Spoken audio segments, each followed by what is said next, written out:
జై హింద్ అందరికి. ఆల్రెడీ మనం 2 వీడియోస్ చేసాం కదా, అలాగే తెలంగాణ అలాగే ఏపీ యొక్క కట్ ఆఫ్ అనాలిసిస్ అని చెప్పి. అందులో నేను నక్సల్ జనరల్ డిస్ట్రిక్ట్స్ అని చెప్పేసి టాపిక్స్ డిస్కస్ చేస్తుంటే కింద చాలా మంది కామెంట్స్ చేస్తున్నారు అనమాట. అసలు నక్సల్ డిస్ట్రిక్ట్స్ అని ఏంటి, మన నక్సల్ డిస్ట్రిక్ట్ కాదా అని ఎలా చెక్ చేసుకోవాలి, అసలు ఎస్ఎస్సిజిడిలో మన తెలంగాణ ఆంధ్రాలో ఏ ఏ డిస్ట్రిక్ట్స్ నక్సల్ డిస్ట్రిక్ట్స్ అని అడుగుతున్నారు.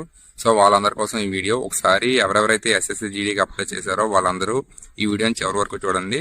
జస్ట్ ఒక 2 minutes నేను ఎక్స్ప్లెయిన్ చేస్తాను ఏ ఏ డిస్ట్రిక్ట్స్ నక్సల్ కింద వస్తాయి, ఏ జనరల్లో వస్తాయి అని.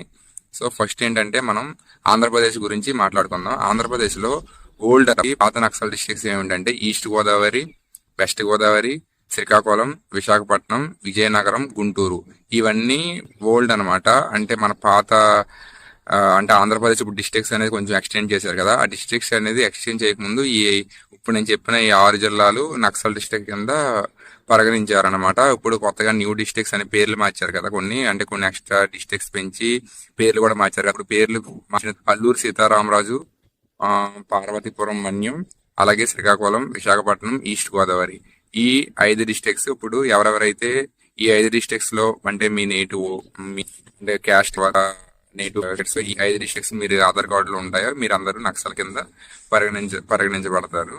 సో నక్సల్ కట్ ఆఫ్ వేరేగా ఉంటుంది, అలాగే జనరల్ కట్ ఆఫ్ వేరే ఉంటుంది. కాబట్టి మీరు ఏ కేటగిరీలో వస్తున్నారో తెలుసుకోవడం చాలా చాలా ఇంపార్టెంట్. నెక్స్ట్ ఏంటంటే తెలంగాణ గురించి డిస్కస్ చేద్దాం. సో ఎవరు మిస్ చేయకండి, ఆంధ్ర అయినా తెలంగాణ అయినా మొత్తం కంప్లీట్ గా చూడండి. తెలంగాణ డిస్ట్రిక్ట్స్ మనం చూసుకున్న ఆదిలాబాద్, భద్రాద్రి కొత్తగూడెం, జయశంకర్, బోనపల్లి, అలాగే ఖమ్మం, కొమరం భీం, అలాగే మంచిర్యాల, అలాగే పెద్దపల్లి, వరంగల్ రూరల్. ఎక్కడైనా స్పెల్లింగ్ మిస్టేక్స్ ఉంటే ఏమనుకోకండి. సో ఈ డిస్ట్రిక్ట్స్ అన్ని నక్సల్ కింద వస్తాయి. ఇప్పుడు నేను చెప్పినవి కాకుండా మిగతా ఏ డిస్ట్రిక్ట్లో ఉన్నా మీరు ఈ 2 రాష్ట్రాల్లో జనరల్ డిస్ట్రిక్ట్ కింద పరిగణించబడతారు. సో ఖచ్చితంగా మీ డిస్ట్రిక్ట్ మీరు నక్సల్లోకి వస్తున్నారా జనరల్లోకి వస్తున్నారా తెలుసుకోండి. ఎందుకంటే మీ కట్ ఆఫ్ అనేది దీని మీద ఆధారపడింది.